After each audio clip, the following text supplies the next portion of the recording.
सुप्रभातम, आपका दिन शुभ हो, मंगलमय हो। मैं आप लोगों के सामने आज का विचार प्रस्तुत करने जा रहा हूँ। तो इस प्रकार से है। अनुशासन संसार में है जीवन का मूल, अनुशासित रहना सदा, नहीं चुभेगी सूझ। सुंदर सुंदर, वाह बहुत सुंदर। अनुशासन में रहना चाहिए, ठीक है। अनुशासन में अगर आप रहेंगे आपको परेशानी नहीं होगी। स्कूल का मतलब है परेशानी से, है ना। जीवन में अगर आप अनुशासित हैं आपको कोई भी किसी तरह की परेशानी जीवन में नहीं आने वाली। अनुशासित रहना बहुत जरूरी है ना। तो ये कहाँ से सीखते हैं आप? घर पर, जहाँ पर स्कूल में, है ना। यहाँ पे अनुशासित, इसीलिए आपकी ट्रेनिंग होती है यहाँ पे। नहीं, अनुशासन में रहो। क्लास में जब बैठते हैं तो अनुशासित होकर बैठे, ठीक है। अनुशासित रहना अगर आप यहाँ से सीख गए तो फिर बाकी जीवन में आपको कोई कठिनाई नहीं होगी किसी तरह की, ठीक है। ध्यान रखना। आज का श्लोक क्या है? वृत्तम यत्नेन संरक्षित वित्तमाति वित्तमाति से याति च अक्षीणो वित्तता क्षीणो वित्तस्तु हतो हत वित्तस्तु हतो हत। देख लो, वित्तम यत्नेन संरक्षेत। बोलो वित्तम यत्नेन संरक्षेत। वित्तमाति च याति च अक्षीणो वित्तो क्षीणो वित्तस्तु हतो हतो वित्तस्तु हतो हतो। अब जी बताए अर्थ ये है कि मैंने चरित्र और जो है उसमें पैसे में अंतर बता रखा है इसमें। चलो आप इधर सामने हो जाओ। इसका मतलब ये हुआ बेटा, चरित्र और वित्त मतलब होता है पैसा, रुपया पैसा, है ना। तो चरित्र की रक्षा करनी चाहिए, है ना, ठीक है।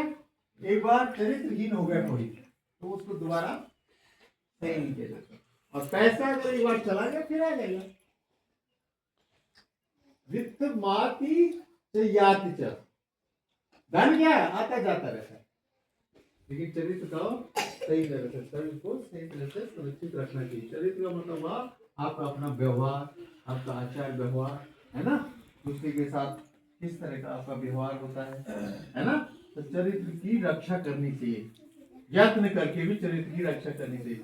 एक बार चरित्र गया तो दोबारा, मतलब एक बार तुम लोग किसी की नजर में गिर गए ना, दोबारा आप उसको सही लाख प्रयास करेंगे तो नहीं हो सकता। अब पैसे क्या है? आता जाता है, ठीक है। आज है, कल नहीं रहेगा, परसों आ जाएगा, है ना।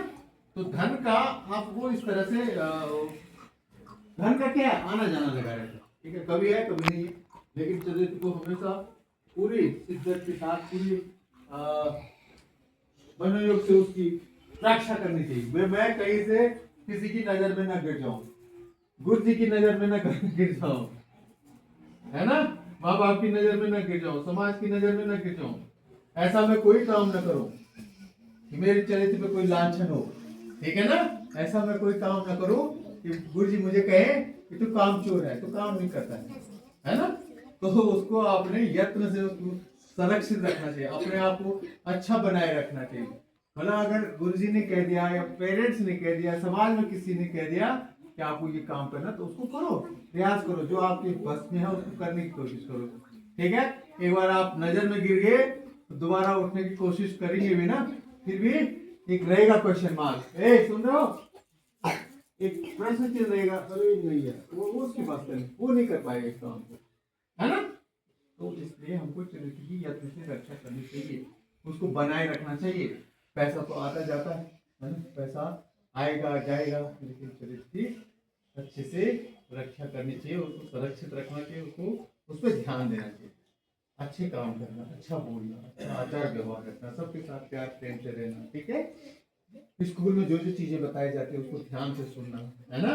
घर में भी मम्मी पापा जो कहते हैं उसको ध्यान से सुनना, अपने से बड़े गाँव में या समाज में कोई कहते हैं तो उनको ध्यान से सुनना, उनका अनुपालना करना, है ना, ठीक है। तभी तो आपको अच्छा बच्चा बोलेंगे, नहीं बोलेंगे। और जब आप बड़े होंगे आपको फिर और ज्यादा जिम्मेवारी मिलती है, और ज्यादा जिम्मेवारी मिलती है, तो फिर आपको और ध्यान से, सावधानी से अपना आचार व्यवहार रखना है, ठीक है। समाज के प्रति, गांव के प्रति और दूसरे पड़ोसियों के प्रति, है ना, मोहल्ले में, ठीक है, गांव में और फिर पूरे समाज में जहां भी आप रहते हैं, पूरा ध्यान देना पड़ता है। ए दिव्या, ठीक है भाई, ठीक है। अब जो लोग लिस्टेड है ना, ये काम चोर है, तो अपने पे जरा ध्यान दो, आपको दोबारा इस तरह से केस न करना पड़े। आगे आ गया। समूह को क्या कहते हैं? शब्द कहते हैं। सार्थक मतलब जिसका कुछ अर्थ निकले, सार्थक मतलब जिसका अर्थ निकले। वर्ण छोटी इकाई, ध्वनि जिसको कहा था ना, तो सबसे छोटी इकाई है। और अगर इनका एक ऐसा समूह जिसका कोई अर्थ निकले, सार्थक अर्थ सहित, तो उसको क्या कहते हैं हम? शब्द। ठीक है।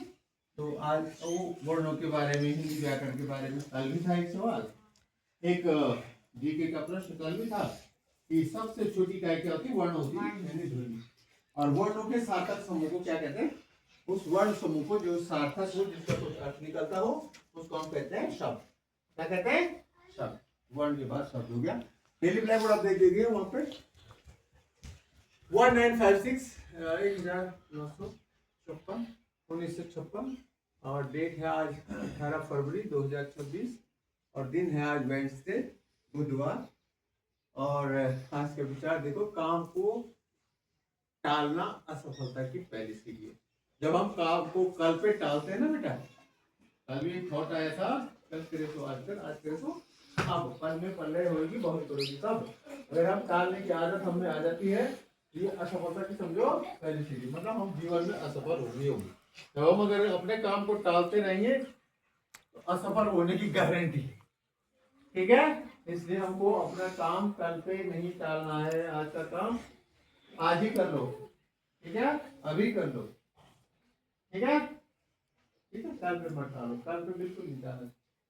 प्रोक्रेस्टिनेशन जहाँ होगी तो वहाँ काम बढ़ जाएगा, फिर आप काम नहीं कर पाओगे, असफल हो जाओगे जीवन में। आज का वर्ड है देखो, नीवर। नीवर की स्पेलिंग देख लो वहां पे, NEIGHBOUR। नीवर मतलब पड़ोसी, ठीक है।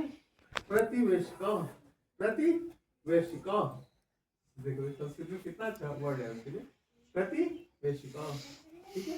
नीवर NEIGHBOUR, पड़ोसी। याद रखो स्पेलिंग।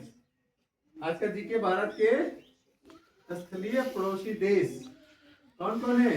पाकिस्तान, अफगानिस्तान, चीन, नेपाल, भूटान, बांग्लादेश और म्यांमार, है ना भाई? नहीं है? स्थलीय जो जिनकी जो स्थल सीमाओं से जुड़ती है, समुद्री सीमा नहीं, स्थलीय सीमा, ठीक है। स्थल जानते हैं ना, जमीन जुड़ती है हमारी, किससे जुड़ती है? पाकिस्तान जुड़ती है, अफगानिस्तान से जुड़ती है, चीन से जुड़ती है, नेपाल से जुड़ती है, भूटान से जुड़ती है, बांग्लादेश से जुड़ती है और म्यांमार से जुड़ती है। अब इसमें श्रीलंका नहीं आया ना, क्योंकि वहां बीच में समुद्र है, ठीक है। मालदीव नहीं आया क्योंकि बीच में क्या है?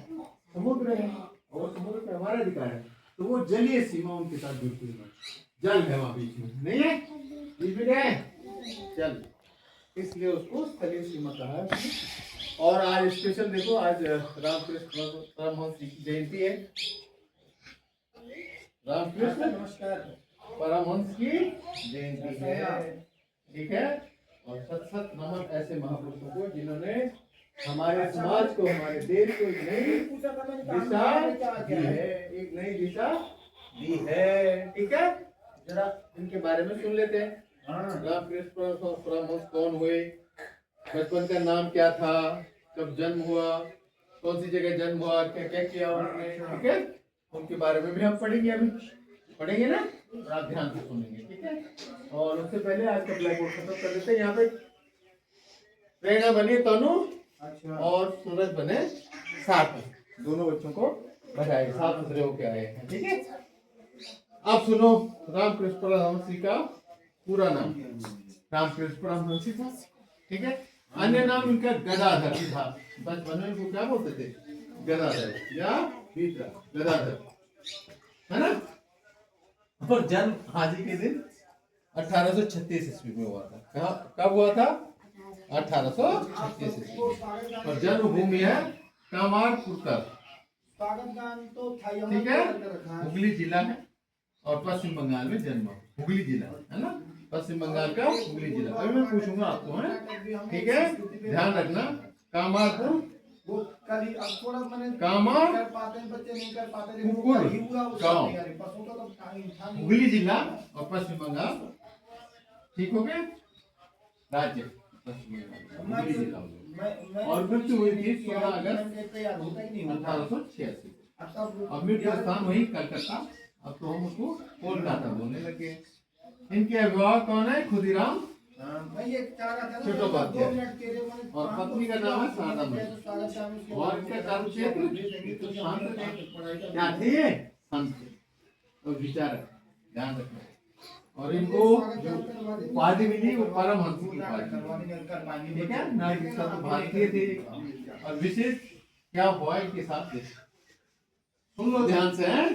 एक दिन संध्या को सहसा एक वृद्ध सन्यासिनी स्वयं दक्षिणेश्वर पधारी और परमहंस रामकृष्ण को वो तैयार पुत्र की भांति उनका स्नेह प्राप्त हुआ और उन्होंने परमहंस जी से अनेक तांत्रिक साधनाएं कराई। ठीक है, उनके अतिरिक्त तोतापुरी नामक एक वेदांती महात्मा का भी परमहंस जी पर बहुत अधिक प्रभाव पड़ा। उनसे परमहंस जी ने, सुन लो ध्यान से, अद्वैत ज्ञान का सूत्र प्राप्त करके उसे अपनी साधना से अप्रोक्ष किया। परमहंस जी का जीवन विभिन्न साधनाओं तथा सिद्धियों के चमत्कारों से पूर्ण है, किंतु चमत्कार महापुरुष की महत्ता नहीं बढ़ाते। परमहंस जी की महत्ता उनके वैराग्य, पराभक्ति और उस अमृतोपदेश में है जिससे सरसों प्राणों को गिरफ्तार करते हुए उनके प्रभाव से ब्रह्म समाज की स्थापना की थी उन्होंने। ठीक है, ब्रह्म समाज के अध्यक्ष केशव चंद्र सेन जैसे विद्वान भी प्रभावित थे। जिस प्रभाव एवं आध्यात्मिक शक्ति के नरेंद्र जैसे नास्तिक तर्कशील युवक को नरेंद्र किसका नाम था? बाद में उनका नाम क्या हुआ? विवेकानंद। क्या हुआ? विवेकानंद। ठीक है, तो ये सारा कुछ मतलब बहुत बड़ा योगदान उनका रहा। और ऐसे जो तार्किक विवेक नरेंद्र कौन थे? इनके शिष्य थे। और बाद में उनका नाम क्या बना? क्या बना उनका नाम? विवेकानंद। हाँ देखो, विवेकानंद। इनका नाम क्या पड़ा बाद में? विवेकानंद। ठीक है, तो इनके तर्कों से इनसे प्रभावित होकर के विवेकानंद जैसे महापुरुष का जन्म होता है, उद्भव होता है। ठीक है, पहले नरेंद्र कैसे थे? वो तार्किक थे, प्रत्येक चीज जो पीछे तर्क ढूंढते थे कि ये कैसे हुआ, क्यों हुआ, ये सब कुछ है ना, प्रत्येक चीज। लेकिन जब ये इनके संपर्क में आए, उसे उन्होंने सीखा, समझा, उनके सानिध्य में रहे परमहंस जी के, है ना, रामकृष्ण परमहंस जी के, तो फिर वो भी बाद में क्या हो गए? महान संत कहलाए। नहीं, विवेकानंद को आज भी हम पढ़ते हैं तो हमारे अंदर क्या हो जाती है? स्फूर्ति, उत्तेजन, जागृति, है ना, हम जागृत हो जाते हैं। और हम एक नए इंसान बन जाते हैं। उनकी शिक्षाओं को अगर हम देखें, इम्प्लीमेंट करें जीवन में, हम एक नए इंसान बन जाते हैं। तो विवेकानंद जी के गुरु कौन थे? रामकृष्ण परमहंस।